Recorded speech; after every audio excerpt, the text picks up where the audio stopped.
An elven warrior trapped on modern-day Earth. Two friends with different destinies meet at a magical school. These are some of the stories we at Electric Lips Comics are working on. You can get your copies of both The Mana Chronicles and Tales of Mithril at elpmerch.com. Support independent creators, explore the merch featuring exciting ELP Comics art with a wide range of designs. Electric Lips Comics. Imagination electrified.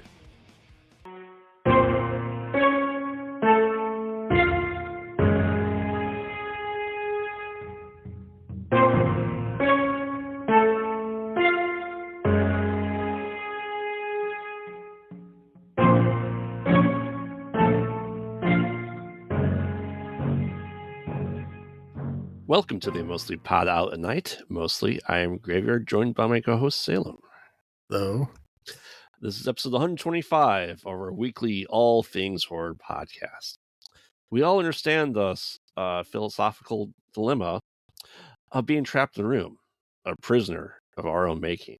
But what if the forces keeping you trapped in that room are very real? Join us as we explore films that keep the protagonist trapped in a room. That's right. We are doing today Vacancy from 2007, Green Room from 2016, and VFW from 2020. Which, if you watch that movie, and we'll get into it, you would not think was from 2020. Well, if you know who the actors are, you know their ages. Oh, right. But yeah, well, like I said, that was the first time for us watching that, both of us, and I can't wait to get into that. But this is the last week of the month of Salem. Yay! Yay! I know you're excited to get back to our schlocky bullshit that we watch. No, I'm not. Because you started me off with horse shit right away. Yes, but we'll get into that a little bit later. I just, you want to talk about why this is your last week episode? I know this is one of your favorite kind of tropes, right? Yeah. I mean, it's not quite as my favorite as I prefer the 5 characters in search of an exit. That's kind of one of my favorite storylines. But I do like these kind of movies are good, but the problem is that you need really good acting to sell it, right? Because it's like you're looking at the same people being trapped in the same room for the entirety of the film, or most of the film, right? Mm-hmm. So if you don't have good acting here, it's bad. So there's some really bad movies in this vein, like no argument there. But when it's done, I think it's very good because it's a very good kind of avenue to show suspense, show rising panic. You know what I mean? It's if you have good actors, it's a great way to display that, right? Because you can really say it. If you don't, it's terrible.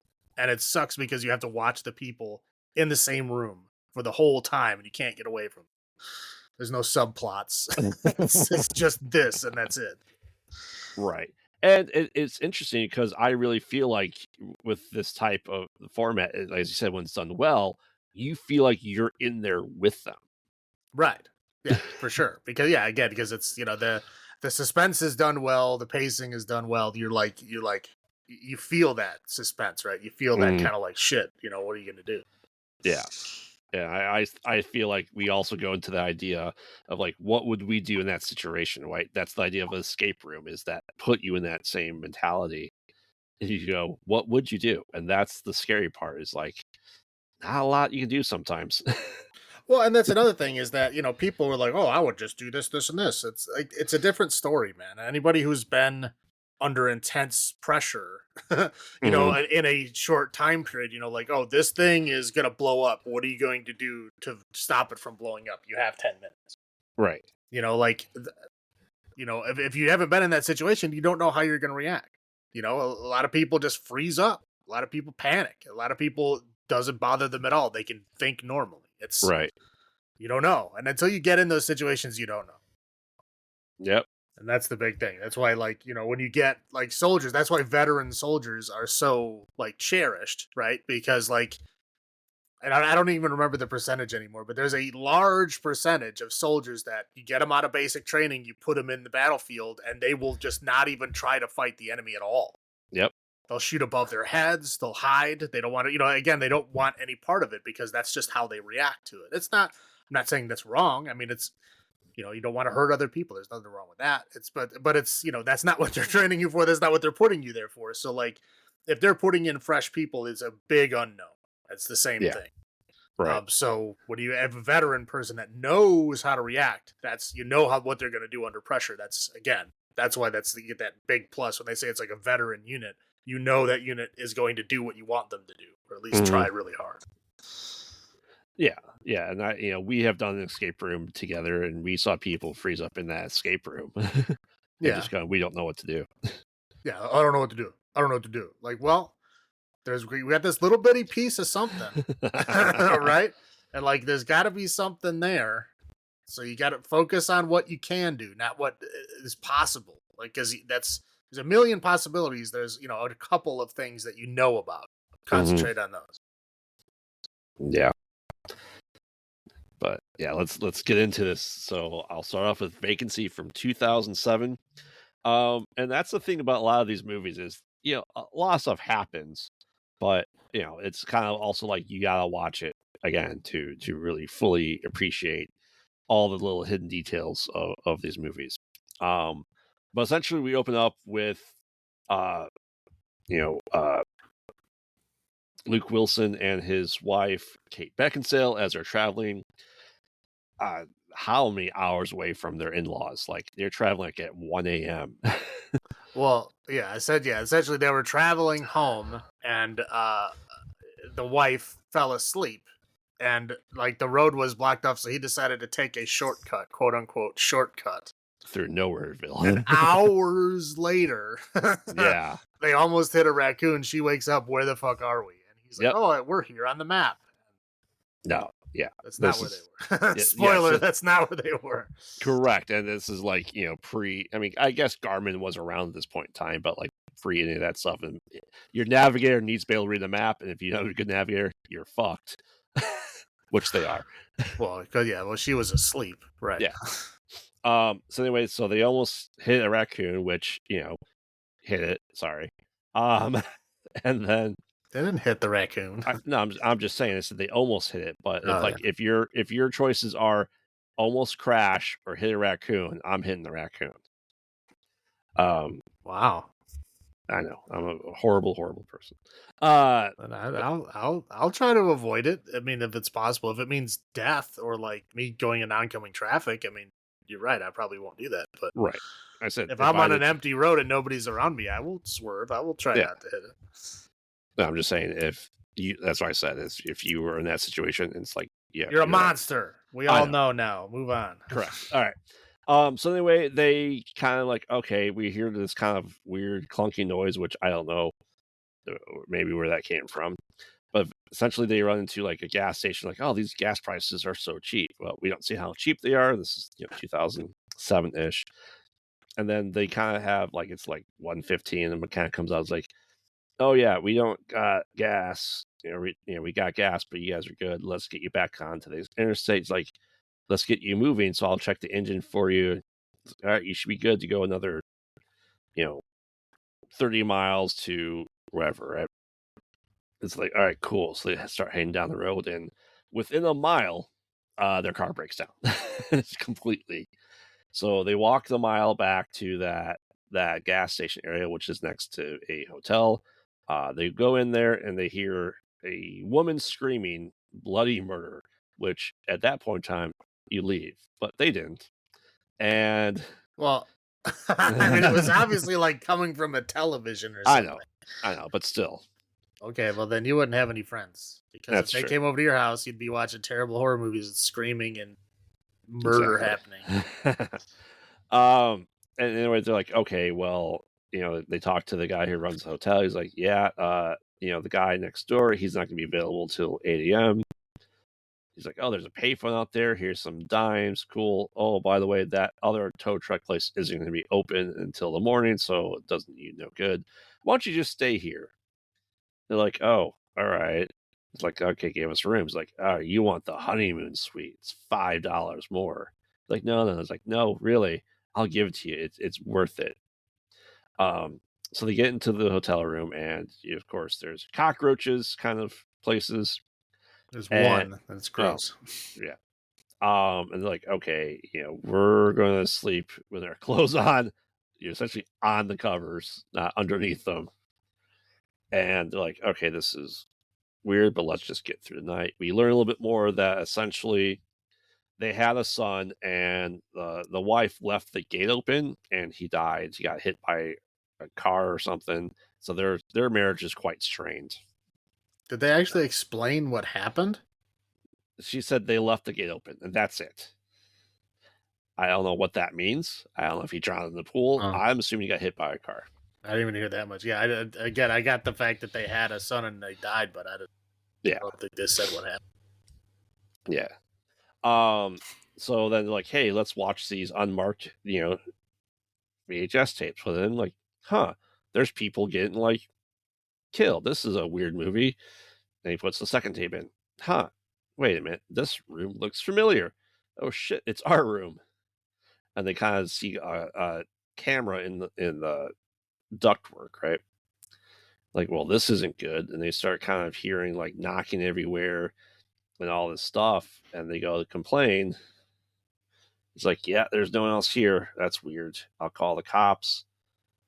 We'll take care of. Nothing happens. And then they realize like now they're being like hunted, just like the people on the tapes.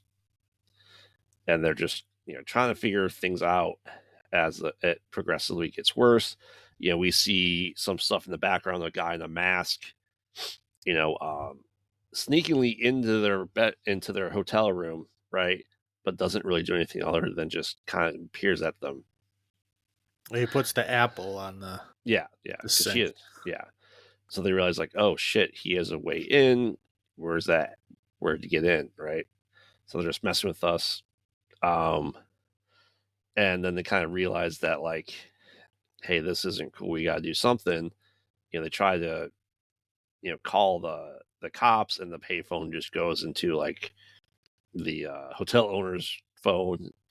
It's like shit. So they get back into the room, and then a semi pulls up, and they're trying to get the guy's attention. Like, hey, there's someone out there. They're going to kill you. As like the two masked guys and the hotel owner kind of converge on him, and like he's calling over, like, oh shit, he's going to help us. Nope, he picked up his box of tapes to watch. Cool, he's part of this. He pieces out. Just let me know when this is done. And so the stuff gets a little bit more violent and kind of crazy. And then they realize, like, wait a minute, we gotta figure out a way to protect ourselves. Like, we can't go through the window, we're too big, and there's no other way out. As Luke Wilson is kind of checking the bathtub area for like a weapon, he stands in the tub trying to get like the curtain rod down, right? And he finds like a hollow floor and a trap door. He's like, oh, we're going to go follow this and see where this takes us. Well, he figured it out because he was watching the tapes. Yeah. And he figured out that they were always coming out of the bathroom. And so that's why he figured that they had to be, the secret entrance had to be in the bathroom. Yeah, because they just appeared from the same spot every time. Like, they're not there, then they are there. Like, the only place there is the bathroom, correct. So they go through the tunnel, and, which is pretty well lit, I gotta say. They put a lot of time and effort into the they lights. did have light bulbs in there and stuff. Yeah. Probably every like 2 feet was a light bulb. And they're just going there, and they get up, and they're like, oh shit, this is going to the hotel manager's back room, where he's literally recording everything. And they're like, all right, well, let's try this phone, call 911. They call a cop, but then they realize like, oh, the guy's coming back, so they crawl back in, and the guy hears the operator calling. He's like, oh shit, and he takes the phone cord and unplugs it. He's like, all right, they're out, we gotta try to find them. Anyway, they kind of go back to the room trying to figure stuff out, and then a cop does show up. Well, at this point, they don't go back to their room. They go to a different entryway. Yeah, they go to the gas station next door. Yes, you're correct. Because apparently there was another path off that tunnel that we did not see or they did not explain in any way. Yeah, but all of it's connected. Every room has an entry point and everything, to the gas station, to the manager's desk, all that jazz. All the rooms are connected to, with the doors all the way through, which I don't know if I've ever seen 2 doors in a hotel room, one on each side. But What do you mean? I usually have like 2 joining, and there's a space gap. Right? They're not. I've never seen all the rooms connected through like one pathway. Oh, well, I mean, that might have been why they picked that place. Right. So I'm looking at it, I'm like, I don't know if I've ever seen doors on both sides like that. So, anyway, a cop does show up, and they're trying to get his attention. They get out. He's like, "Oh shit, something's going on here." And well, poor cop gets killed because he's there to save the day, and that's what happens when cops come to these type of events. They get immediately killed. Right. So, they're realizing that this is just kind of, not good, right? They don't know what else to do. And so they kind of sneak up to, a another room there, and they're like, okay, well, hey, we can get into the ceiling. Why don't you, go up here and hide, wife? And, we kind of like, they realize the marriage is okay, that he forgives her for opening the gate to unknown event for the child. So he's like, all right, well, I'm going to make it out of here. Everything will be okay. Like, well, as soon as you say that, something's going to happen. He goes to try, like, get help, and he immediately gets stabbed and, well, collapses on the ground. So they're looking for her. They had, broken out the bathroom window of that room to make it look like she escaped. So they're trying to go find her. She stays up in the roof until daylight comes down, and she's like immediately found out, but she makes it to, was it the hotel owner's truck with like the screwdriver in the ignition? That was their old car. It was their old car. Okay. Um, Yeah, because apparently at some point they had gone and gotten their car because the dude intentionally did something to it. So I'm sure they just walked up there and he fixed whatever it was and then brought their car back. Yeah. Because there was a scene earlier where they were doing donuts with their car in the parking lot. Yeah. To show them that they have their car. Right. So anyway, she gets into their car, and a guy attacks her, kind of going through the sunroof, and she goes and drives into the other guy that's there, pitting him against the wall. Mask falls off, and look, it's the mechanic from earlier, right? Poor Ethan Embry. Yes, poor Ethan Embry. And the guy in the sunroof also just is dead. Well, yeah. There's a high chance, yes. Yeah. So anyway, she makes it back to, the manager's office, and he has guns up there, and she shoots him a few times, and kind of, after a fight, he starts, hitting her and trying to record all the stuff. Like I said, lots of back and forth. And then she gets a phone cord that he kept in his pocket and plugs it in and calls the cops, and she goes to her husband's body, and look, he's somehow still alive. And she's just comforting him while, she called the cops. They're like, we already sent someone out there yesterday. It's like, oh, never check back in, huh? So cool. We'll get there. Yeah. And the movie as they're waiting for the cops to come again. End of movie. I know I had seen this movie before. I want to say it wasn't in theaters, but it's probably right after it came out on DVD is when I last watched it. So maybe like 2008. But I haven't watched it since then. And it's an interesting room scenario that kind of gets into some like fears of like seedy hotels and stuff like that. Almost like a homage to Psycho in a way. Was kind of my first thought on this rewatch. What about you? Do you remember the first time you watched this? I don't remember the first time. I don't remember when it was. Obviously, I didn't see it in the theater. It was some point after that. I honestly I have no idea. I think I got it on Netflix back in the old disc in the mail days. Okay. But yeah, I don't know. I mean, yeah, the movies like this is why whenever I travel, I always bring some kind of weapon with me. Mm-hmm. I cannot sleep in a motel, like a strange motel, without weapons. I mean, I can't. I can't even sleep in my own house without a weapon like right next to me. I can't do it. I've been like that ever since I was a kid. Like when I was a little kid, I used to have a bayonet from World War One that like one of my uncles had given me. Mm-hmm. And I used to sleep like under, like not on top of the bed. I used to sleep like under the bed with that knife next to me. Like even as a child, like I've always been like that. So nothing new. But this just reinforced as to why, like, you know, it's essential packing when I'm going somewhere on a trip. Right. And like I said, that makes sense. You know, as you know, I went into a CDS hotel, like a year and a half ago. Then I'm like, I don't trust anything here. No, I did not sleep under the blankets. I did not have a weapon though, and I wish I did. I mean, the blankets are fine. I can't, like, you know, some people like it, but like you get in those like hotel beds and like everything's like super tucked in and you can't like move your feet. Yep. No, that's like panic inducing. I'll like pull everything off and then like lay it on top of the bed, and then I'm okay, like, because then you can move. But I can't do it when you're like super tucked in like that. Right. Did you find anything new on the rewatch, or is it almost like watching it fresh again for you? Yeah, basically, I watched it. I know I've seen it. Like I knew what the point. I knew what happened in the movie. I remember that they were gonna kill them and that they were taping it. Mm-hmm. But other than that, I don't remember what happened.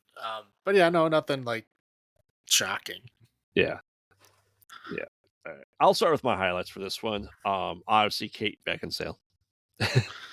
Yeah, this is her prime. This is like when she's in her prime. When did Underworld come out? It was right around the same time, wasn't it? I think 2002 was the first one. Okay, yeah, it's like this was like Kate Beckinsale's decade. It was first, the first, decade of the 2000s was Kate Beckinsale's decade. Like she was great, just about everything she was in this time period. Oh yeah. I think that everyone was creepy as fuck, and it worked well. Like you met the hotel guy, you go, all right, there's something seedy about this guy. He's getting off really bad vibes, right? And like you immediately feel like that the griminess too of the hotel room. While they only had one cockroach, that's all they needed to kind of show everything you need to know about that room. Yes, the water was disgusting as well. Yeah, but water is like that if you don't use the pipes. Right. If they're old pipes and you don't use them, yeah, they get rusty. And I doubt it's city water as well, so it's water. If you turn it on and let it run for 5 minutes, it'll be fine. Yeah, right. But like I said, just you immediately feel on edge as soon as you meet the guy and get into that room, right? Yeah, so. I would not have. No, there's no way. I would not have done that. No. So like I said, the atmosphere though is just fantastic because you felt dirty. You felt like you've been in that hotel room before in your life. I've gone on lots of road trips, and I've gone on lots of road trips with very broke people. Mm-hmm. So like, yeah, we have to find like the cheapest ones, the ones that have like, $30 marked on their sign. And it's like, there's a reason for that. Right. And you also realize, I've been there too, where you think, is that a camera? I don't care. You want to watch my fat ass sleeping, that's on you. But like I said, it just it sets the tone, I think, really well. And for a relatively small cast too, I think everyone did fantastic in this movie. Yeah. I mean, obviously the manager, Ethan Embry, the other guy, we don't even really get to see who it is. I don't think we do at all. No, like he has a mask on the entire time. Yep. It never comes off. We do know there's a third person. We don't know who they actually are. They're just there. They're just one of the mask's assailants. That's all. Yeah. So the acting was great. I think it was great too when the truck driver just came and got his tape of VHSs. Like, holy shit! Like, how deep does this go in this town? Right. Yeah. This fucked up. Yeah. And honestly, I was quite surprised that both lived. I'm really surprised that Luke Wilson lived. Well, maybe. Maybe we'll get into that maybe a little bit more on the other side. How I feel that happened, but like for both people to live and essentially all the Silents get killed, you just go and you go, oh, Vacancy 2's out. Like, wait a minute. Well, yeah, they're so traumatized by what happened to them that they have to repeat it. Exactly. But they have to be on the attacking side so that they feel better and in control. Exactly. So, those are my highlights. How about you? Yeah. So there's like terrifying things that happen to them. They tap into like real terrifying things. Like if you're in a motel in the middle of nowhere, and like somebody starts banging on your fucking door like that, like banging on both your front door and your like adjoining door. Yeah. That's fucked up. I mean, like, that's terrifying. I mean, like, what are you going to fucking do? There's like obviously more than one person and they're fucking with you. Like, that's a very bad place to be in, you know? Like, I don't know who would be doing that, but they're all bad. Yep. All bad. Except for like maybe punk kids just trying to get funny. But like, punk kids these days are not pranksters that they used to be. Like, they're just as violent. And so it's, like I said, there's no good scenario here. I mean, like, it's a fucking crazy move to leave those tapes in that room. Oh, yeah. Right? Like, the TV doesn't work, and they leave tapes of murders that happened in the room for those people to watch and find. Yep. Like, that slowly dawning realization of, one, this is real. Two, this is the same room that we're in right now. Like, that's like that dawning terror of like, wow, we need to get out now. But that's their whole point. Like they're building that terror. Oh, they're fucking with them. Yeah. But again, like the movie does really well with building up suspense. It really does well with the pacing and how it like gets you there, you know, like it keeps kind of taking steps up. Even as they're trying to like, you know, get out, even as they try to like, you know, they get some kind of advantage. It's always like, you know, steps keep, you know, being taken against them. Like, oh, this has all been planned for kind of thing. Right. They eventually end up back into that room regardless. Right. And yeah, like the cast is great. I don't, like I said, the only guy that you don't really notice is the guy with the mask that never takes it off. And I don't think you're supposed to notice him. He's just there. Right. Because I don't think it would have made sense if there was only two people. Oh, yeah. They could have easily gotten away, I think, if it's two people. I think that's why they added the third person. Right.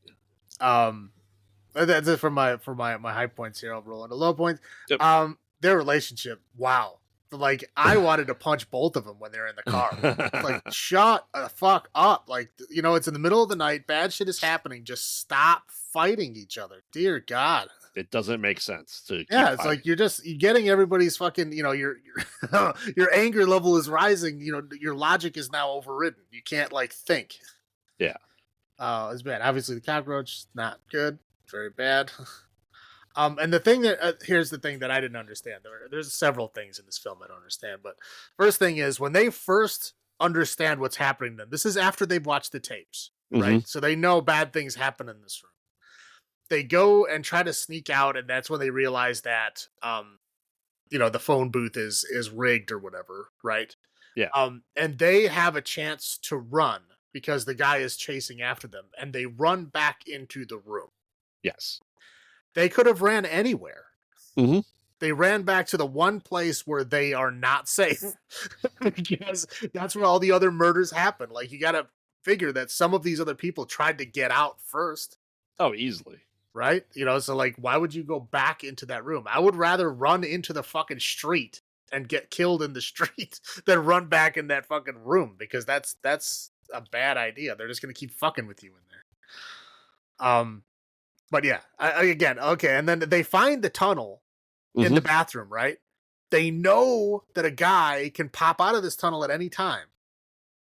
What does he do? What is the first thing he does when he finds that dark tunnel? He sticks his fucking head in there. Oh, yeah. What's down here? Like, if there's a person there, you just got stabbed in the face. Like, what are you thinking? Oh, yeah. You know, like, easily. drop a towel down, anything to, like, you know, potentially stun a person down there. No, he just sticks his big old head down there. What's going on down here? Like that's very, very stupid. Like Yes. you should not do that.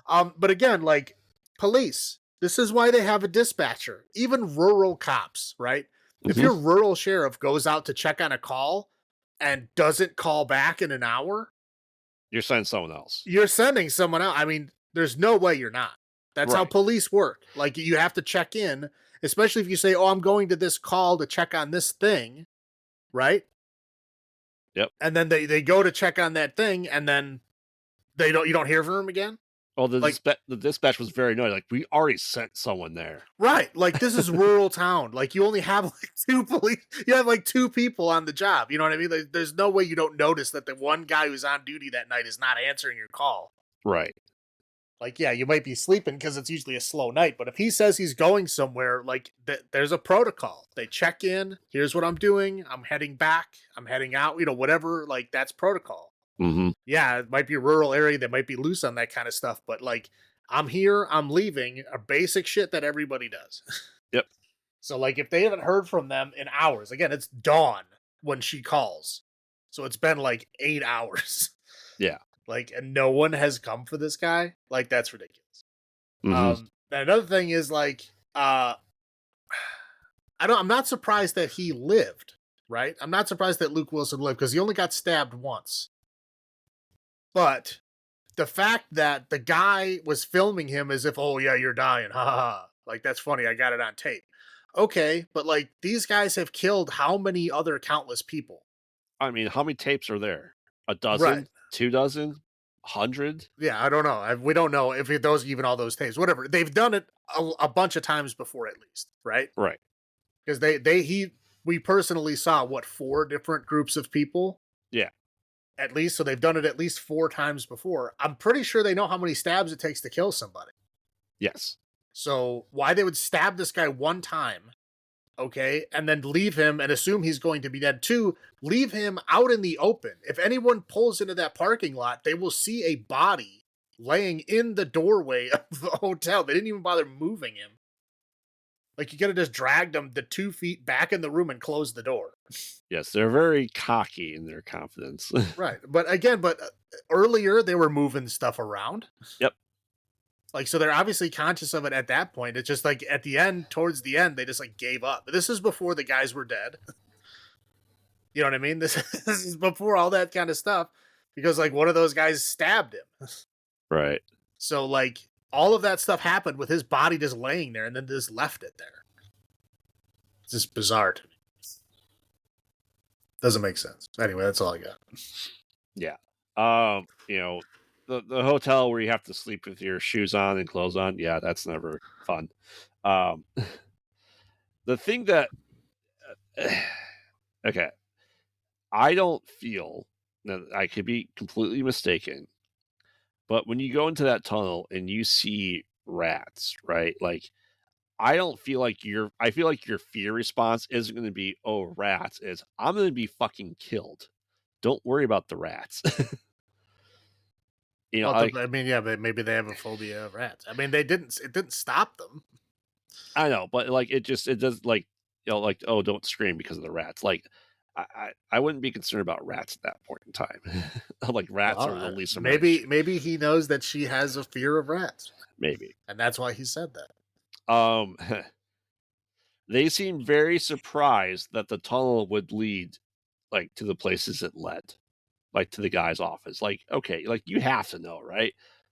And you've talked about like going to the tunnel, like you know there's people using it. Like they're very surprised by like the places they went to the tunnel.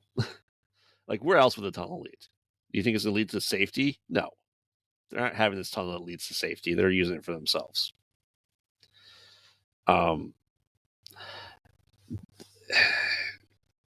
The idea of like I would say that Luke Wilson's character figured out pretty damn quickly that it is their room that they're in. Now, granted, we didn't see the other rooms, but I'd also argue that like all those rooms at the hotel would look pretty much the same. I feel like he got to that conclusion pretty quickly. Well, I mean, it was a noticeable thing. You know what I mean? Like there's like because the room is like 30 years old. Yeah. right? The design in there, like the wall scroll work, the fucking goofy ass like lattice stuff that was all in there. That's like, 70s type shit. It wouldn't take you long to realize that it's the same 70s type bullshit in that room on the tape that is in the room you are in. Like I said, I don't know. Maybe my thought process was it could have been another room there or something similar because let's face it, a lot of these hotels look the same. Yeah, but they were in a corner room. That's true. And again, they had the same blankets. It's the same carpet, the same colors, the same TV. I mean, everything is the same, and they're seeing it from multiple angles. So, like, as they're looking at it, he's like, "This is this room. Like, like this is It's not. It's again, if it was like a modern day hotel room, yeah, it would be kind of hard to tell Right. because they all look the same. But if you were in a hotel and it looks like it's from 1975, you're gonna notice. Yeah. That's fair. I before all that knocking happened, I think I would have gotten out of there well before that point in time. Well, the knocking would be enough for me. Yeah. Like if they knocked like crazy like that, I went and complained to the manager, came back to the room, they're knocking like that again, I'm out. Oh yeah. I would go there and be like, yeah, it's happening again. Are you not doing anything? Did you not try to do anything? Because obviously we can't sleep if this is going to happen. So either you're party to it or this is bullshit. And either way, I'm leaving. Oh yeah. Yeah. They stuck around way too long. Yeah. And again, even after they like figured out what was happening, they ran back into that room, which I was like, that's unforgivable. You now know that is a murder room. Oh yeah. Like you need to get the fuck out of there. Yep. Oh yeah, for sure. And okay, so him living, right? We that point of him living, you're like, okay, I agree. They should know what it's like for someone to die. They've done it enough. They know what he's dead. I honestly feel like him living was a reshoot. Like there's some test audience that goes, well, he said he was gonna be okay, and he's not. So he should be He okay. lied. You know what I mean, though? Like, it felt like he was dead, and then test audience to go, well, I don't want this bad ending where he's dead, so you need to change it. And that's what it felt like to me. Hmm. Which we know that there's been cases of movies where people go, and I don't like this bad ending. I want a happy ending. And let's face it, in this situation, I had no reason to believe they were going to survive this. These people have been doing it fucking who knows how long. Well, that's why this is their story and not the story of the other people who died there. I know, but you know what I mean? Like, it just felt like an add-on later on that's like, okay, now he's dead, bleeding out the gut, but staying outside, he's fine. It just didn't fit, I felt, with the tone of the rest of the movie. That's what I have. So, our out ofs this week is ineffective stabbings, primarily because of this movie. Well, there's stabbings in every movie that don't do what they're supposed to do. That's true. Chainsaws, hatchets, axes.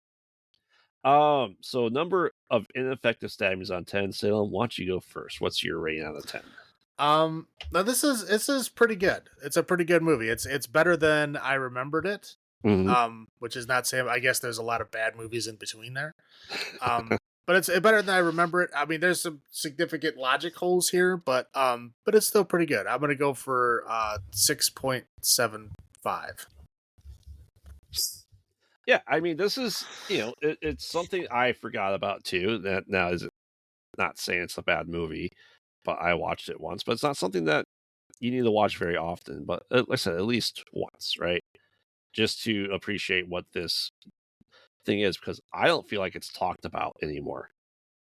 I don't know anyone that talks about this movie, which is interesting because the premise is there that we should be like, okay, this is a interesting premise, right? And maybe it could have been a franchise. Maybe it could have been better than The Strangers Chapter 2, or that movie title was, right? But I will give this a solid 7 ineffective stabbings out of 10. It's good. It serves its purpose, right? And I think it does it well. So it was an enjoyable watch for me. All right. Next up is The Green Room from 2016. Take it away, Salem. Just Green Room. There's no the. Oh, okay.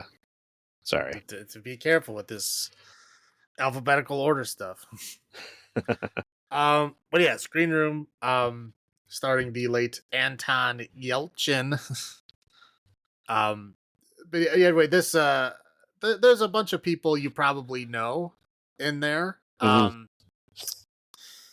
to think, most of the other band members you probably wouldn't know if you saw Arrested Development. Correct. The girl guitar player is maybe from Arrested Development. She's been in other things, but that's primarily what I know her from. The other guys, they're in stuff, but not big name stuff. Right. Anyway, so essentially they're an old school punk band, touring the country in their shitty van. Right? That's the whole thing that they're doing. And they're like super broke, so they're like literally siphoning gas to like get by. Mm-hmm. So they have a show set up. They go to this place. The guy, gives them his room for the night, like the promoter guy, and the next morning they talk. He basically says, "Yeah, sorry, the show is canceled because his last show got out of hand. They pulled his permit. He can't do shows anymore. So the show is canceled." He's like, "You guys were already on our way. There's nothing I could do. But I do have a backup for you," which is like they play lunchtime at like a Mexican restaurant. Mm-hmm. So they don't get very much money, and they're very upset because now they don't have enough money to even get home. They have no other shows. They just want to get home, and they're in Oregon, right? Yep. But they're from DC. So they have to get all the way across the country on like the $60 that they got from this, And rice and beans. Right, yeah. So they have the food to make it, but they don't have the gas money to make it. So, the one guy gets angry, the drummer gets angry and like kind of threatens him. And he's like, "All right, well, hold on. Let's see what I can do. I'll talk to my cousin." And so he comes back. He's like, "Okay, I got the show with my cousin, but you gotta be a little careful. They're like boots and braces, which is code for skinheads."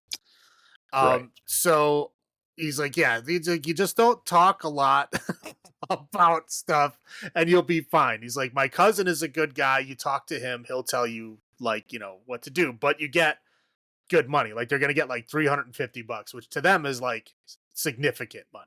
Oh yeah. So they're like, "Okay, we'll go do that." So they drive basically out to like the middle of fucking rural nowhere.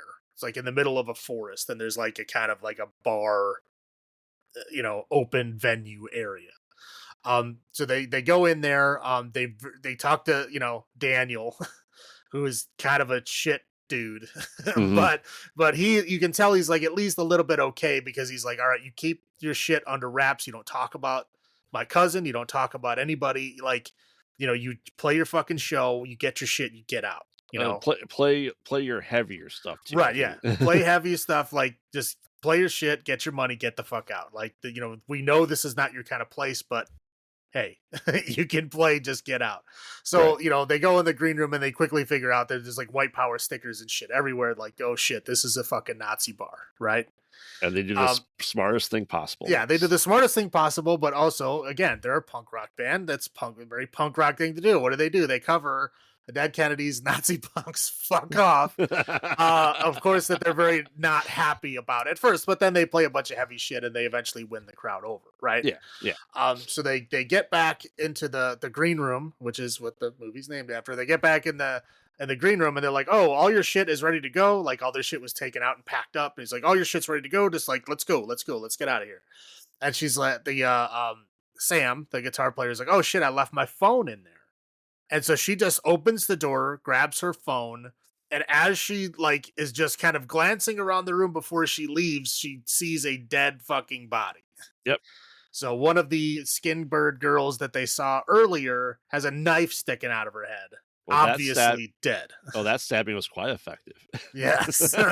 Right.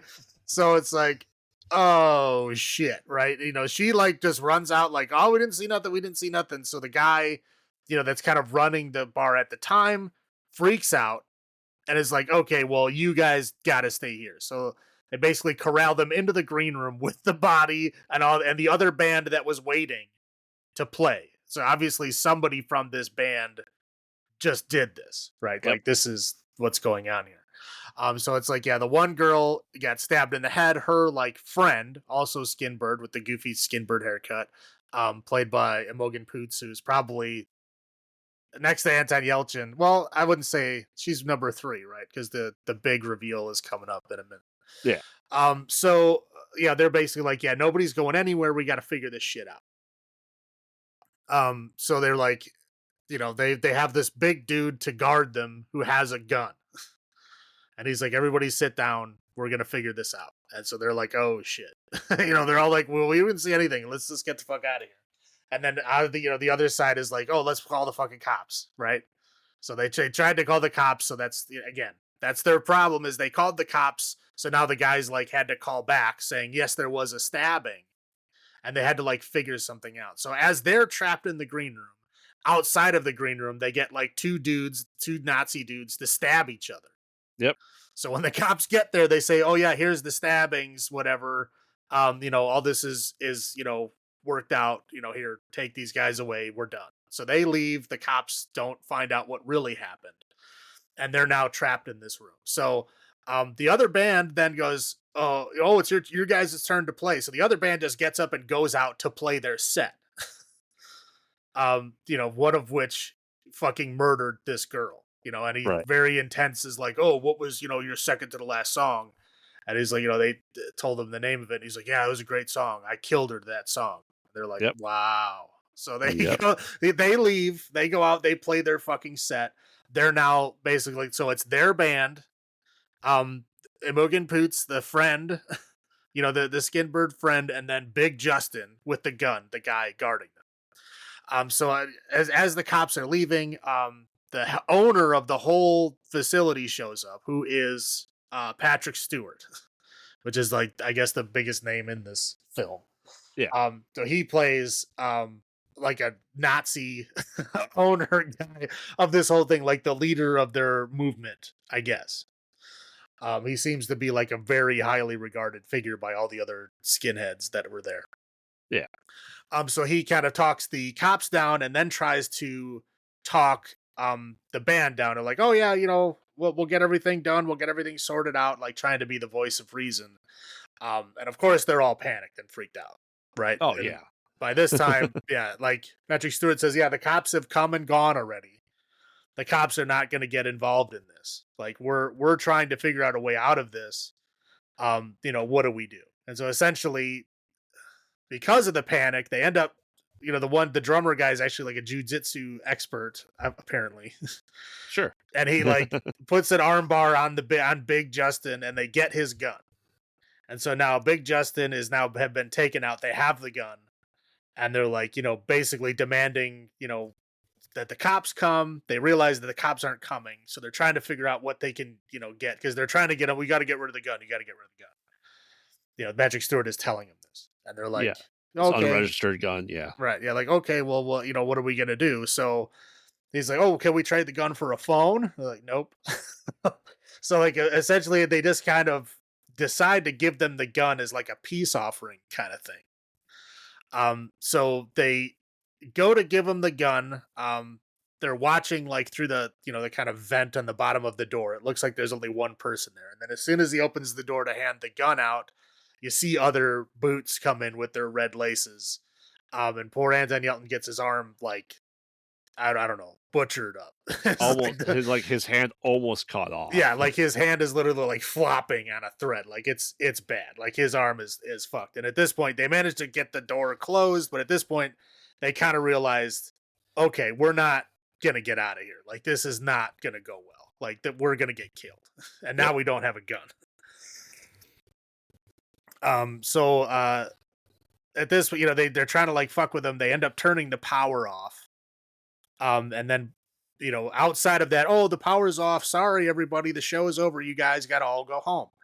And so they give the other band, the ones that killed the girl, they give them a bunch of drugs so that, oh, you guys go to your safe house and then, just wait for further instructions. So everybody leaves. So they're all alone now It's all the skinheads, the diehard like skinheads that are part of like this gang, and then everybody in the green room. So while the power was out, they discover that there's like something underneath the floor. So they break through the floor and they find out that there's like a heroin lab underneath the building. Um, there's unfortunately there's nothing down there to help them. I mean, I guess they're not Nothing. chemists. Right? Yeah. So like I'm sure you can figure out how to use a bomb out of some of that shit, but I wouldn't know how to do that. I guess they don't know either, right? But there's literally nothing there. They can't open the door to get out. There's no vents big enough to climb out. They get nothing out of this other than they know that now this is not just about a dead body. This is also about protecting their drug empire. Like this is a real like organized crime thing. Like we're screwed. They end up getting in a kind of a battle with Big Justin again, and they end up killing him with a box cutter. Like literally, the one guy, the jujitsu guy, chokes him out, and the girl like just cuts his belly. How do you know he's out? Slice. She just like takes a box cutter and slices from like literally like groin up to chest along his stomach, and he's now very dead.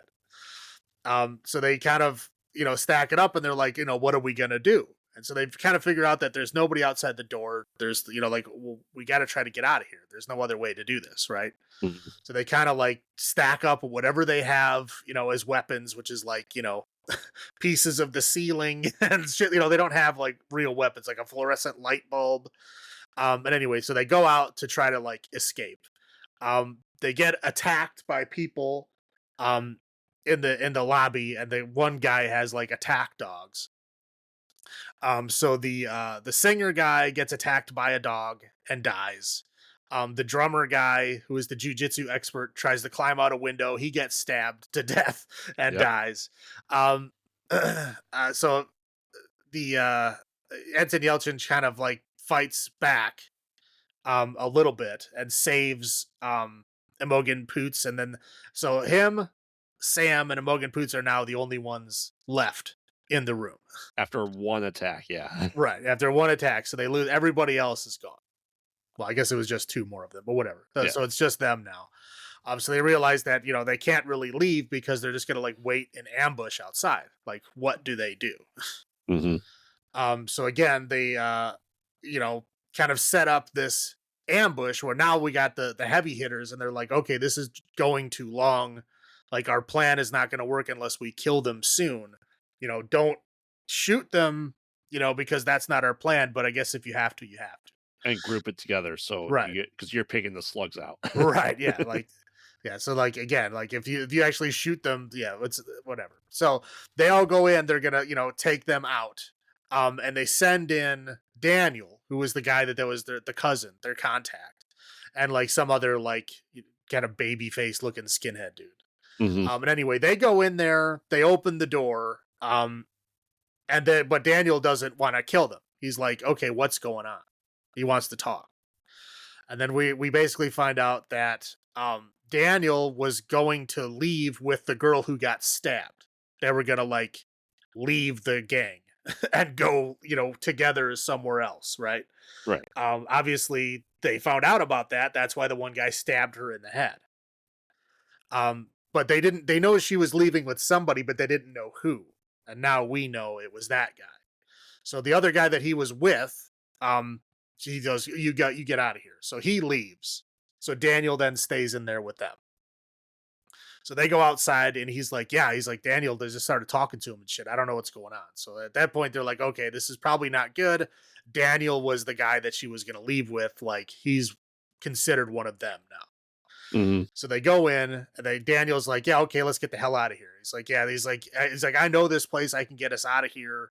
He's like, there's one thing that, they don't know, I know. And he's like, well, what's that? And he's like, I know where the boom. And he gets shot in the head with a shotgun. So they don't know what they're fucking talking about. But they end up taking the shotgun away from the guy. They end up killing that guy. But again, they now have a shotgun, but though they get basically beaten back to the room again. But I think Sam dies too at this point. Yeah. Yep. So Sam dies too. So now it's just Anton Yelchin and Amelgan Poots, right? So they're locked back in there, and they're like, shit, what are we gonna do? Like, how are we gonna get out of this? So they basically decide to send in, two other guys to like mop it up, and then the leader guy who's apparently just like earned his stripes and became a real boy, right? Yeah. The guy who was kind of like in charge of things before, the kind of short dopey dude.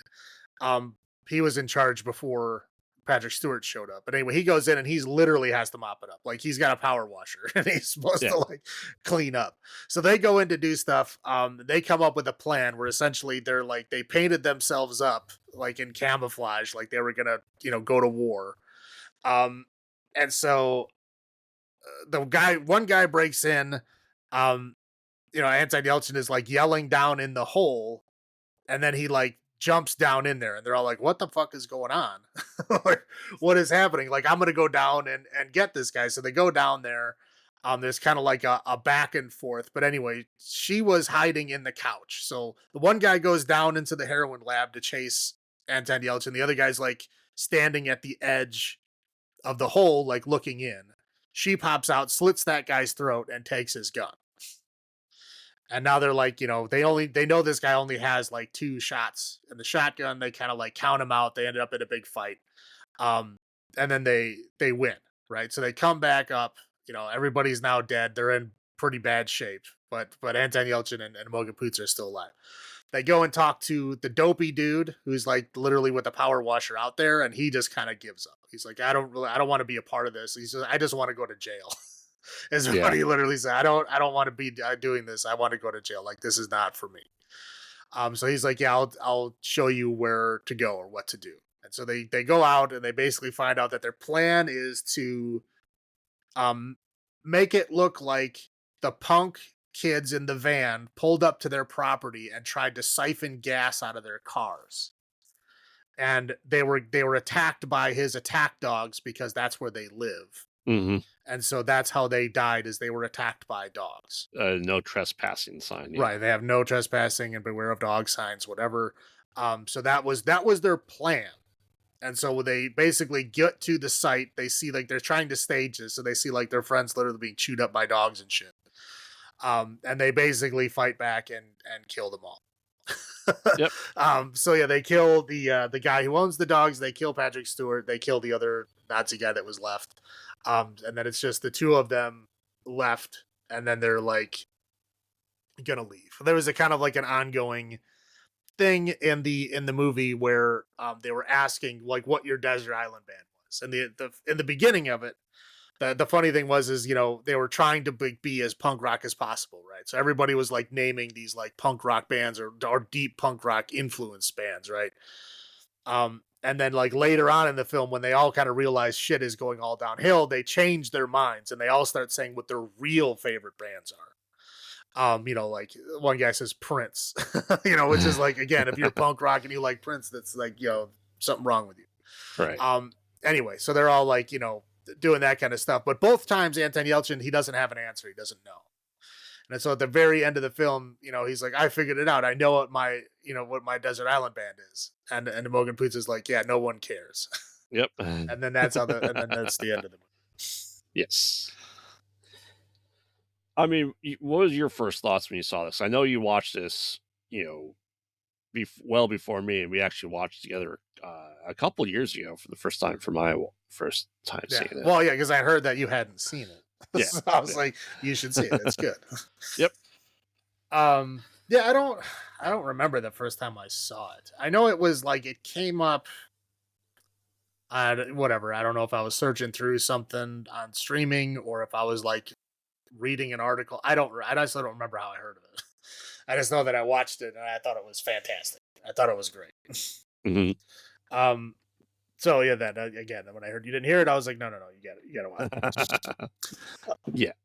Yeah. I mean, there's some things that, the wife doesn't want to watch. I think she had it in her head, Green Room, Green Inferno, same thing. So she never wanted to watch it. And after we had watched it together, well before we started doing the podcast even,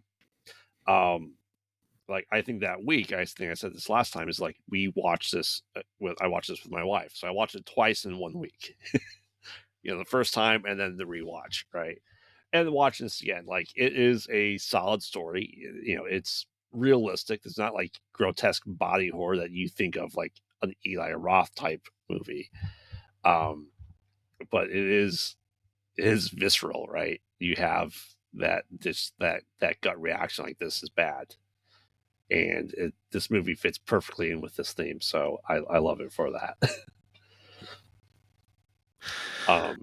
Yeah. Do you want to start with your highlights? Sure. Okay. So yeah, it's old school punk, right? This is like the punk that I like. Correct. Like when people say punk, this is what I think of. I know a lot of people have different things, and I think of that, and that's punk's fault itself because it fractured into so many different subgenres and shit. But Right. But that's the kind of music that I think of when I think of punk. Is what they play and what they like, not the Nazi stuff. But you know what I mean. That's what this is what I think of, and I thought it was great. And the music, well, I should say the music that wasn't Nazi music was great and a fun soundtrack before that point. The cast is great. Again, I'm a big fan of Imogen Poots. I know she's not in a lot of stuff, but I do like what she's in. I mean, yeah, poor Anton Yelchin died before I think he was going to be a pretty big star. Oh, easily. Because he had already done some pretty star power level stuff. And he showed that he had a lot of range, and I think he was going to do well, and unfortunately ended before it could get as far as it should have gone. I think it ended before his time. Then of course Patrick Stewart, right? I mean, Patrick Stewart is playing way against type in this film. Yeah. I mean, like, I've seen him in other kinds of roles, but never like a scumbag fucking Nazi leader. And like, he's still not like acting like a redneck asshole or anything like that. He still has his like dignity, but you can tell it's like a twisted dignity, right? Like, yeah, he's like a cult leader or like a gang leader. You know what I mean? You can feel that kind of shitty cult energy off him.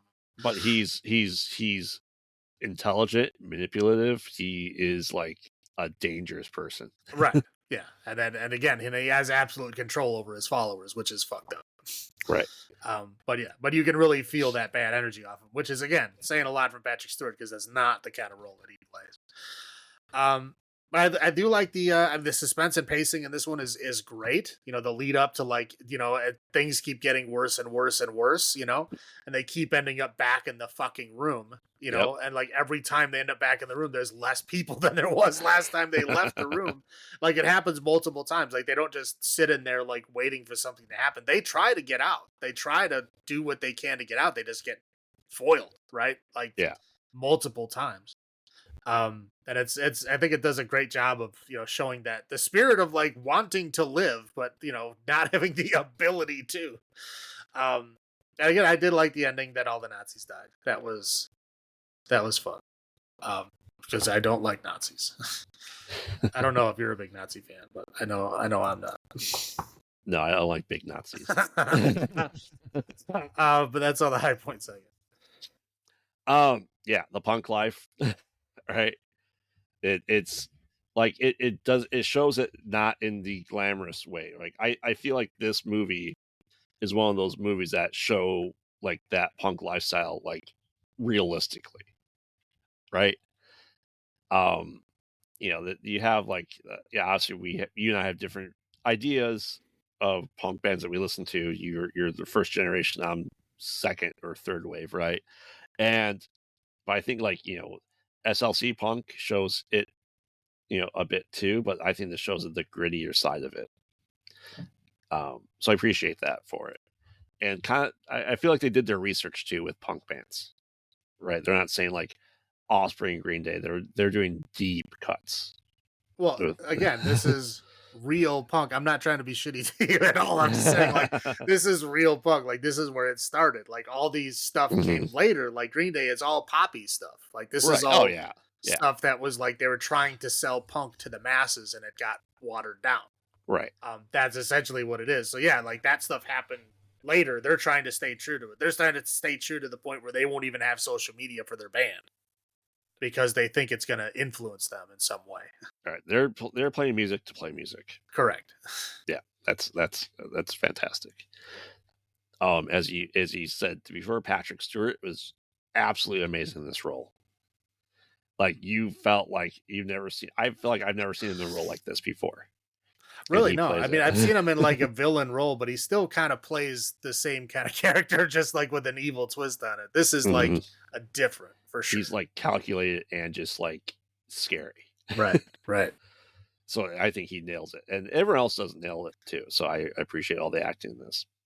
And like I don't want to call it body horror, but like the tailing of the tearing of the throats, and Anton's arm is just fucked up. You're going, that is like, how's he ever use it? Yeah, he duct tape, but shit, man, that's his, like, only just like tendons were hanging off his hand. Well, yeah, like, yeah, that hand is not going to be used for much.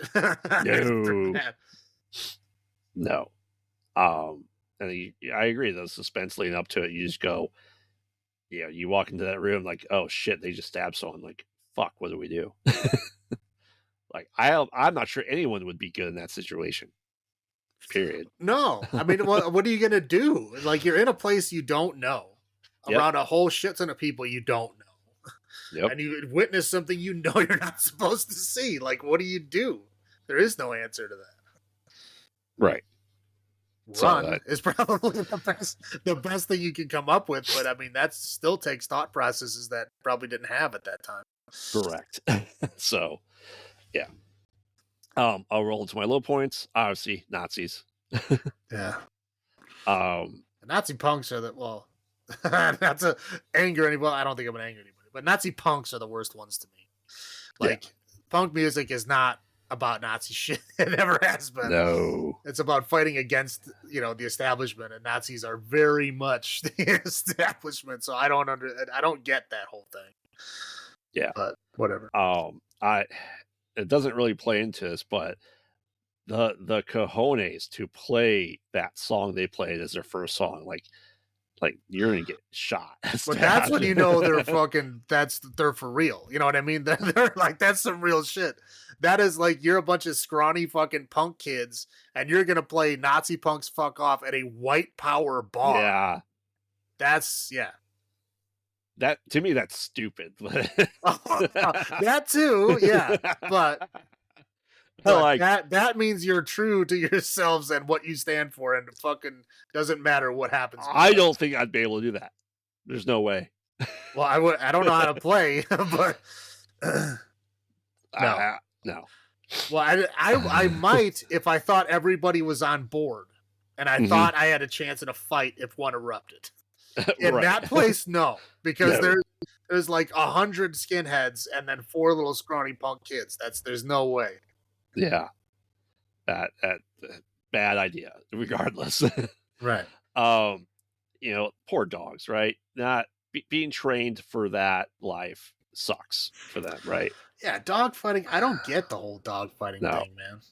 I would rather watch people fight. Oh yeah. I would rather watch people gladiator fight than watch dog fights. Like, I wonder what would happen if I could come up with like gladiator fights, like underground gladiator fighting. There you go. But I would feel less bad for that, because humans are fully capable of reasoning, right? Yeah. Like, they made the choice to be there. A dog does not. It's trained, it's treated a certain way, and it responds accordingly. That's it.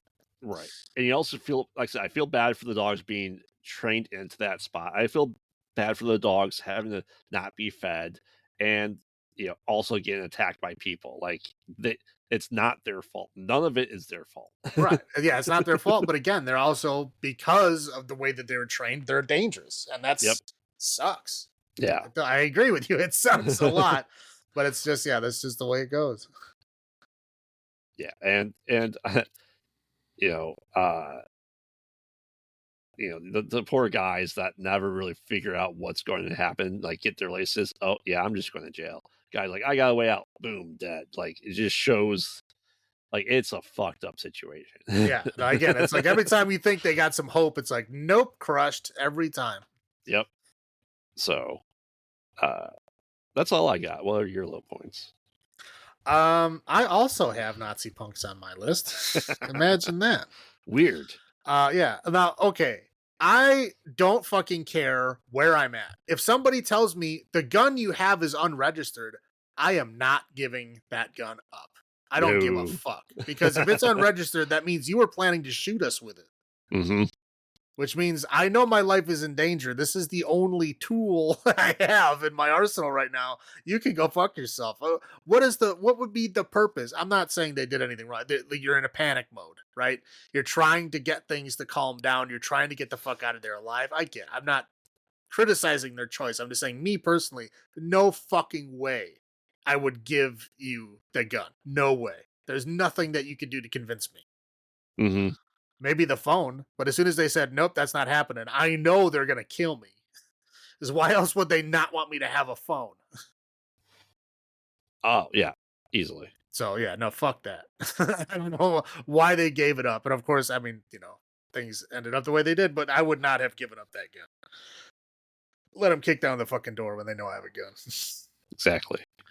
But yeah, man, that the arm and the belly shots are just rough. I mean, they're like bizarrely realistic, right? Because it's like body horror scenes in an otherwise not body horror movie, right? Oh, yeah. So they're just kind of like, oh shit, and then they just move on. There's not much you can do about it. But yeah, I don't know. I guess it's on the bad side because it made me feel bad, but it was done well. How about that? Oh, yeah, yeah. I will say I got the dogs on here too. We already talked about that. I don't have to go into that. The ending, is it too drawn out? You know what I mean? Is it too long? It kind of feels like it goes on a little too long. Yeah.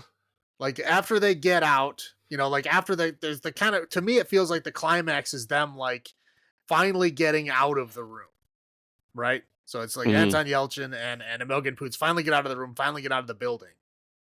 And then it's like after that, it feels like it's kind of on a decline, right? It's like it's already hit the climax and it keeps going down. And I feel like that it just kind of dragged that part out a little too much.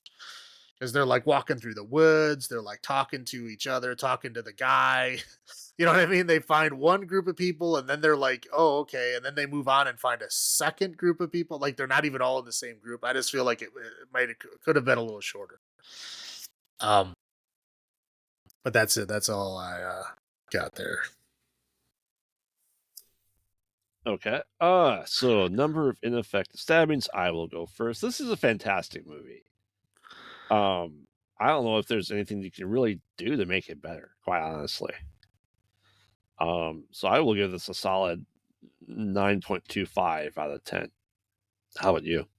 Yeah, I agree. This is a fantastic movie. It is a 9 from me as well. 9 ineffective stabbings out of 10. But the most important question here is, you ready?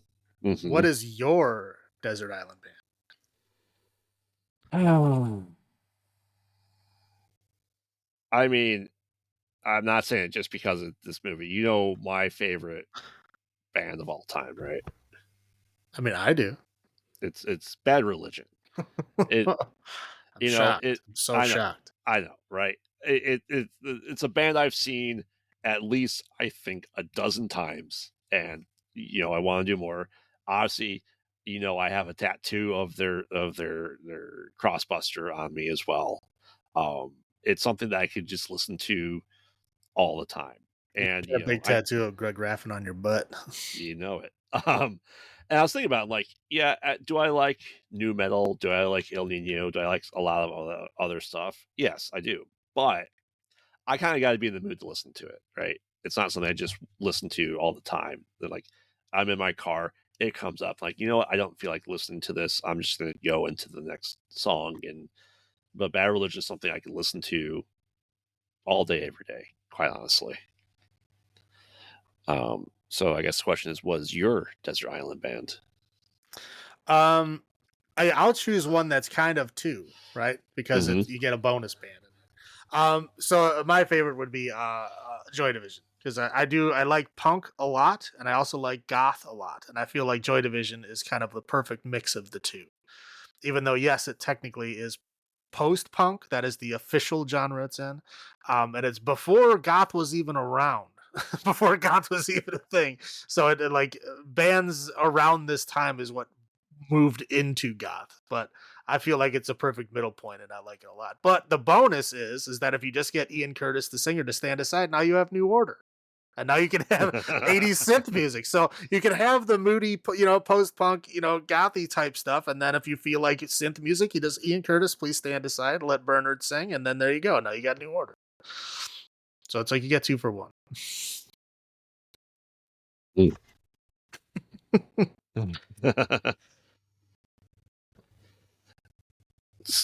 Yeah, it's a hard question.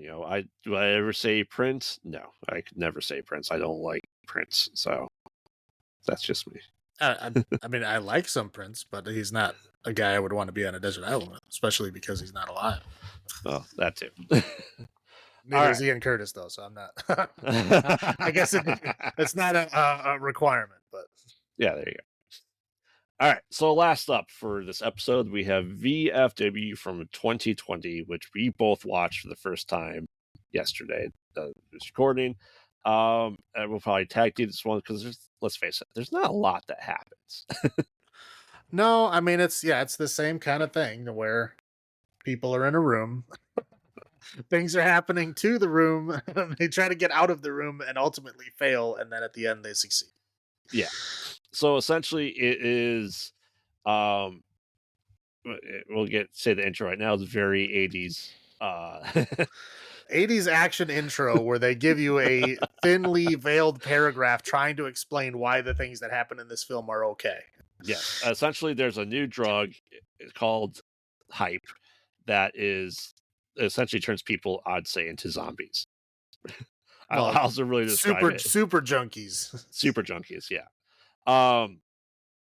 So that is all going on there. We're introduced kind of like to the main guy who's like supplying all the vibe, I would say.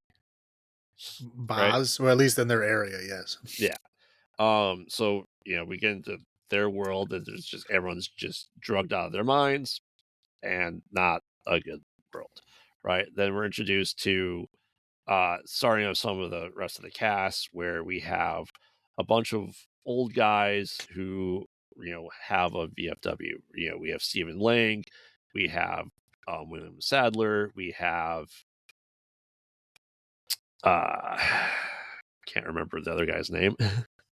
Fred Williamson, yeah. So just a bunch of older David guys Patrick Kelly, yeah, there you go, that were Martin Cove, that were either in Vietnam or the Korean War, right? Yeah, I think one of them was supposed to be in Korea, and they said the oldest one, and I'm like, you're all fucking old. Like, which one was it? I know it's not Stephen Lang because he specifically said he was in Nam.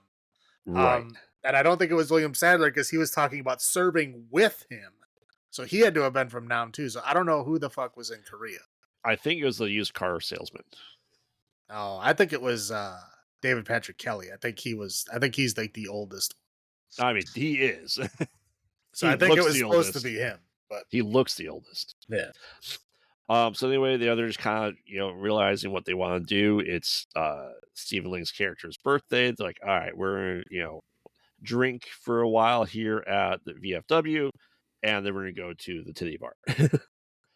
All while that's going on there, a guy is, like I said, running his drug empire out of a old movie theater, and across the street, the town's gone to shit, right? It's, let's just say, we'll say it right now, it's very hobo with a shotgun. Well, it's just it's 80s action vibe. Yeah.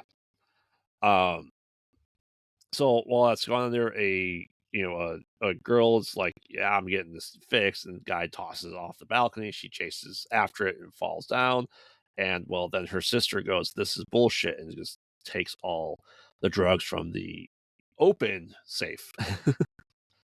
About like 4 or 5 bricks of this blue hype drug. Anyway, as she's being chased down by the zombie junkies or super junkies, she happens to go into the VFW as she's being chased. And then that's where all the chaos starts to ensue. Essentially, it then becomes a movie between the guy who is running the drug den, essentially, trying to get his drugs back. and starts sending his army of super junkies to go there and attack. Like I said, very zombie-like. And then it just becomes the old guys and plus a guy who just came back from tour, protecting the VFW and protecting the girl from who knows what. They don't know why she's there. You'll find out a little bit later, but essentially because she has the drugs and it's her sister that jumped off the balcony. So Q finding random weapons to start killing the junkies with. The oldest guy gets an axe to the shoulder as he's dying on the bar, right? And I said, just lots of practical effects being done with body kills, axes, and stuff like that. And they have a couple different waves of being attacked. Eventually, the old guys start to, die a little bit. I'm trying to remember who dies first. George Wendt, I believe, dies first. Yes, they're trying to figure out a way to get out. They're like, I'm gonna get my truck. We're gonna get out of here. George is like, all right, I think the coast is clear, and then boom, stabbed to death, and Right. throat cut. Like, oh shit, that's not good. And so they're just trying to figure out ways to get out of there because their friend who got the axe to the neck is slowly down. Like, we gotta get out of here. So we get a little bit more back and forth with the girl trying to talk about who she is, what she's doing. And she goes, well, they know that you have the drugs, and well, now that you're involved with this, because one of the guys that broke in there was the drug lord's brother, right? Like, they're not only going to kill you, even if you give it back, you're screwed. He's going to kill you, period. So they're trying to figure out how to kind of like make a last stand and also get out to the truck to be able to get their friend to the hospital. So they had a couple more rounds of attacks where I think another guy gets a couple injuries happen, and so after all this stuff, the used cars element goes like, you know what? Let me negotiate with them. I'm good at that, right? And it's like, hey, we'll give you your drugs back. Just let my friends go. And he's like, yeah, no. And I know your friend's name is Fred. Yeah, tell him we're gonna get you. We're done with this. And bad guy from Cobra Kai, aka Karate Kid, dies. And so they're like, oh shit, they're gonna have one last raid against the VFW. And so they start doing the classic I'd say 80s action montage of making weapons with whatever you can find at the VFW, including tennis balls with matches in it. Which are filled with some kind of explosive device, but they never explain what it is. And they never show it either. No. They just show, here's matches and a tennis ball. And they show them building multiple of them, but they only ever used one. So and it's a time release explosion. Yeah. So anyway, as let's say the final attack starts to happen, Stephen Lang gets shot in the leg. He's kind of limping, and they're trying to make a run for the truck. And just like I said, all out. Think of like good old 80s action and even slasher practical effects of everything just kind of happening, right? Trying to think of other really big things happen other than attacks, but essentially, the guy that was hit with the axe, he dies, and like I said, chaos ensues, and eventually they get to the point where it's kind of a standoff with the girl and the main guy. He's like getting attacked, and Stephen Lang kind of goes out there. He's like, I'm gonna take care of this. But then William Sadler goes, you know what? I've been attacked. I got like a chainsaw to like the neck area. I'm not going to make it. So they have like a final standoff where the girl lights the drugs on fire. And then William Sadler just kind of crashes into him in the truck. He's dead as he explodes. They get back into the VFW. The Williamson's like, "Oh, I'm not dead. I'm still alive." And then he kind of just dies after saying, "I'm still alive." And so Stephen Lang survives, and the new guy that came back from the war survives, and the girl survives. Like, oh man, there's still a brick here of this hype. What can we do with it? Oh, we can sell it. We can fix up the VFW. Boom. End of movie. Did I miss anything critical in there? I don't think so. Okay. There's not a whole lot of detail orientation in this film. So.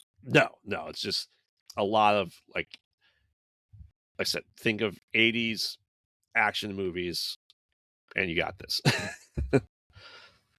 So, what was your first thoughts on this after watching it last night?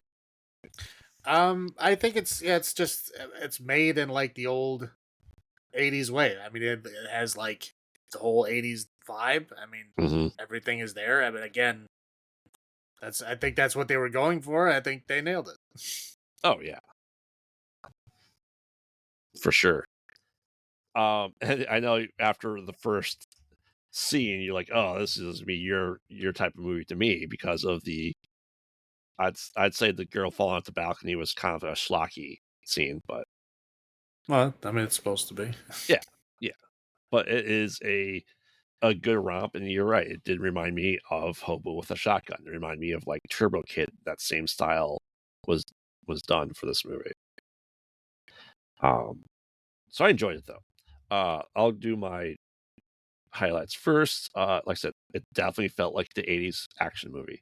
They did their assignment, they did their research, and they did it to the T.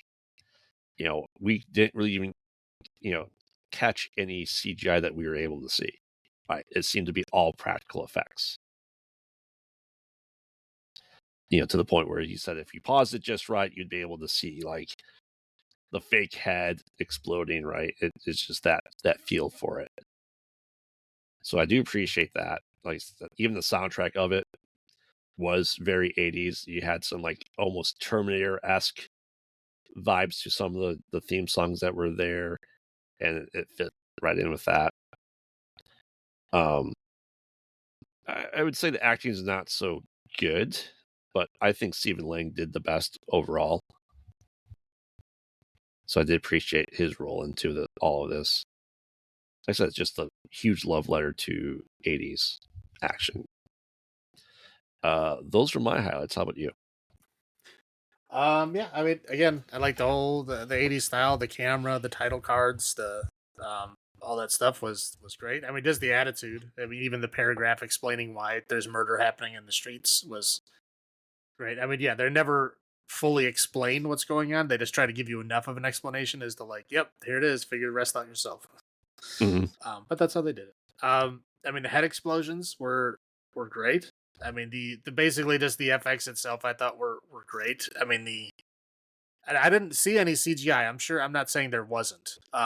But it's not like I saw them saying we'd never use any CGI. I don't know. I just didn't. It didn't look like there was any used, which means there's probably used for touch ups and stuff. I'm sure. I don't think any movie with effects gets away with not doing that at all. Right. Yeah. But it most of it was practical stuff for sure. I mean, they even had the action movie outro where it like showed the characters with their character name and the actor playing them, like kind of like the like Predator did. when you know what I mean? But movies like that where they kind of give you like that little glimpse of their character. They try to show their character in like the whatever 2-second clip that they show and then put their name. It's all very it holds the spirit of that well. I thought did well, but that's it. What's your low points? Sure. I mean the truck explosion. I'm not sure what happened there. Like one truck exploded and then the other one didn't, but somehow that guy died anyway.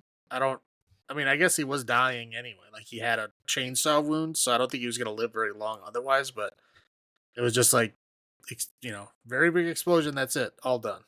Yep. There was only like what 3 guns in the whole movie. Yeah. Like they had the shotgun behind the bar that shot sticks of dynamite apparently. Then the one bad guy had his revolver, and then the the younger ranger guy had an automatic, like a 45. That was it. Those are the only 3 guns in this whole thing. Like, if you run the streets and you make that much money, how do you not have any more guns? Like, why is everybody using swords and axes and shit? Like, what the hell? Is this like post apocalypse? Like, it doesn't seem like it. The VFW hell's still there. But again, I mean, it's just kind of an '80s thing where like some movies don't explain it to you. They don't have the budget for it, and they just kind of weave it into the film. I mean, that's kind of how Mad Max happened. It wasn't supposed to be like that, but it's like it ended up being that way because of budget restraints. So it worked out for them. I guess it works out for this too. And again, there's no cops at all. No. I mean, like, at all. I mean, again, like, I know if you're in really bad neighborhoods, cops don't like to show up, but, like, if there's fucking, like, gunfire and, like, bodies littering the streets, like, they'll come. The SWAT team and shit will come and just shoot people and ask questions later for sure, but, like, there would be a presence, like, unless the government is completely shut down. And if that was the case, I'm pretty sure there wouldn't be a bunch of old guys drinking at a VFW hall talking about going to a strip club. That seems to be like those things would devolve into madness if there's no government left. That's all I got. Yeah. I would say that we had 2 different sides of acting school here, right? We had the old guys that have been acting forever, it seems like, and then the other people that haven't. I think there's a big difference between those two. I thought the VFW guys were pretty good. The other guys, not so much. Time delayed tennis balls. Said yes, they obviously filled it with something, right? What that something is, I don't know. They light it, threw it, got out of the room, waited, and then it exploded. I mean, I don't know. They had a bunch of chemicals in the bathroom. Maybe they mixed a bunch of chemicals together. They're old war guys. Maybe they know how to make bombs. Maybe. But that's interesting just to have all that stuff in there. So, as you said, though, 80s action, never explainable. Just you MacGyver that shit up and it works. Way it goes, man. If you've ever seen the A-Team, you know how it goes. Exactly. I like the fact that, they're like, hey, we're going to have this unstoppable,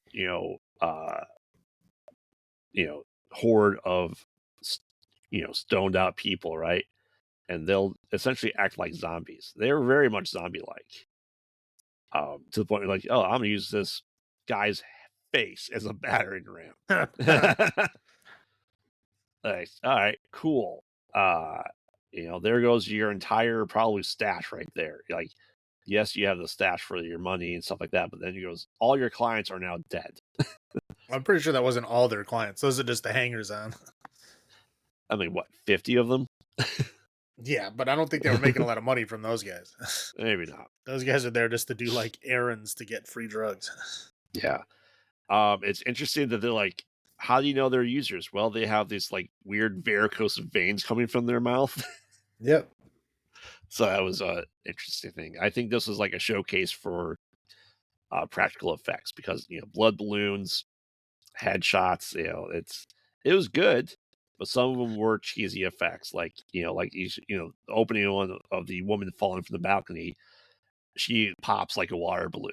But yet when we see her, she has like no damage to her body. So the effects were good, but it felt very cheesy at times. Well, maybe they ran out of money to build like a whole prosthetic person, so they just were like, "Well, they have to use a regular body. Just pretend like you didn't explode." Yeah. And did Abe die from his wounds that he didn't get, or he died from taking the hype? Yes. I mean, we talked about this too. It's just like, here's this unknown drug in a brick. Let me just take a handful of it and shove it into my face and see what happens. Like, I wouldn't have been surprised if he just didn't die right then and there from that drug. So, that's what I have. How many ineffective stabbings out of 10 do you give this? I like this movie. Mhm. So, I don't know. I don't think I love it, but I do like it a lot. But I'll give it a 7.5. 7.5. Yeah, it is an interesting movie. I know this is the love letter to your 80s action. And like I said, and it is clearly a low budget movie, right? Like I said, practical effects were great. Story was great. It was funny at times too, so I did laugh. I said it felt right in line with the 80s. So I will give this 7 ineffective stabbings out of 10. It's something you have to watch at least once, if nothing else, for an homage to what the 80s were like, to what practical effects can do. And I know we looked up the guy that this is like his only feature film he's made, right? Well, the writer, because again, there's 2 writers credited. One didn't have anything that I could find, and the other one mainly does children's books. So I was like, okay, but yeah, no, not people that have done anything that I know about. Yeah, which is interesting. That this was a couple years ago, but if he's able to make more in this style, you think the guy would, because he did it well. Yeah, but again, it may not, have won or gotten enough money, right? Mm-hmm. So you never know. And I don't think I'd ever heard of this movie until we started the research for this episode.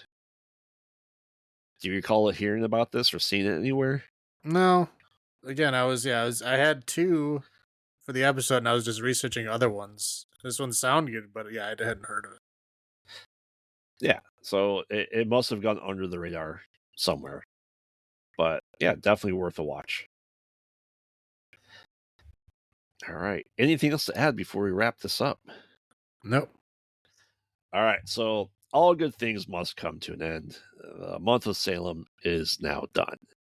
So now we must make sure we are good boys for Santa as we begin our December holiday themed month.